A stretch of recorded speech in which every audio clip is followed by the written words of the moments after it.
Les Bamba a mené une politique qui a œuvré pour l'exclusion. Et les Bamba, depuis 30 ans, n'a donné le pouvoir qu'un seul parti, le PDG. Il est temps. Or, le PDG paraît ici avec plusieurs tendances. Donc, ce qui est de nature à menacer la cohésion locale, j'allais dire sociale entre nous, le bon vivre. Alors, ce que j'ai proposé comme message, je propose comme message, c'est ce message d'espoir. D'abord d'unité pour les fils de cette localité, mais également parce que un message qui repose essentiellement sur les questions économiques. Parce que le débat dans ce département a été souvent mené avec une faible référence aux questions économiques. Les Bamba, son ADN, c'est l'agriculture. Et il n'y a pas un autre destin que l'agriculture. Et ce que je demande à mes parents, c'est de me faire confiance parce que le député que je suis, je dois être un commercial, un VRP, qui doit vendre les potentialités de ce village, de cette localité, pour attirer les investisseurs, pour que l'activité économique soit celle-là sur laquelle doit reposer le développement de notre localité. Parce que les Bamba, à ce que je sache, n'a pas de pétrole, n'a pas d'autres mines, mais notre seule richesse, c'est la terre. Nous sommes dans une vallée alluvionnaire où nous avons d'un côté la Loueti, l'Angounié et la Wano. Donc nous avons des terres fertiles.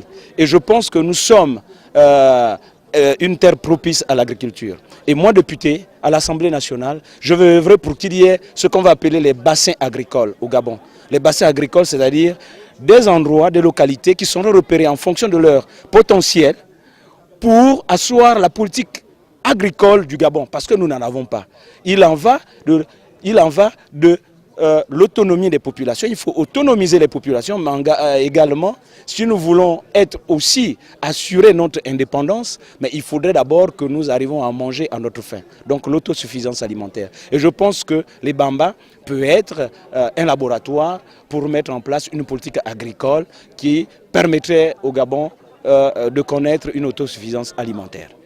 La différence, c'est vraiment parce que j'ai déjà pris attache avec plusieurs structures qui doivent nous encadrer. Je vous avoue que je ne suis pas spécialiste de l'agriculture, mais un médecin n'est pas forcément appelé à diriger un hôpital. Hein, voilà. Donc je vais faire appel à des compétences locales sur l'agriculture. Parce que le plus important, c'est le plan. Comment développer l'agriculture, c'est ça la question fondamentale.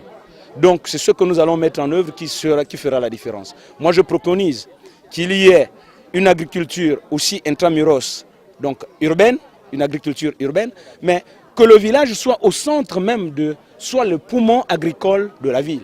C'est-à-dire que c'est l'intégration des territoires, le territoire urbain et le territoire rural. Aussi en même temps gérer la question foncière parce que les Bamba c'est le plus petit département de l'Angounié avec moins de 1000 m². Donc avec l'extension de la ville, nous empiétons maintenant sur les territoires sur lesquels les populations exercent leurs droits agricoles. Nous avons des villages qui sont situés à Kurdistan, par exemple Kanda et Memba, qui sont à 7 km de la ville. Donc, vous voyez que la ville, au fur et à mesure qu'elle avance, empiète sur les territoires de ces populations. Donc, il risque d'avoir des conflits. Donc, il faut réguler ces activités et c'est ça toute la différence. Parce que j'anticipe aussi sur l'avenir et sur des questions qui par ailleurs ont fait beaucoup de dégâts dans d'autres pays, au Burundi, la question foncière ou en Afrique de l'Ouest. Donc, c'est toute la différence.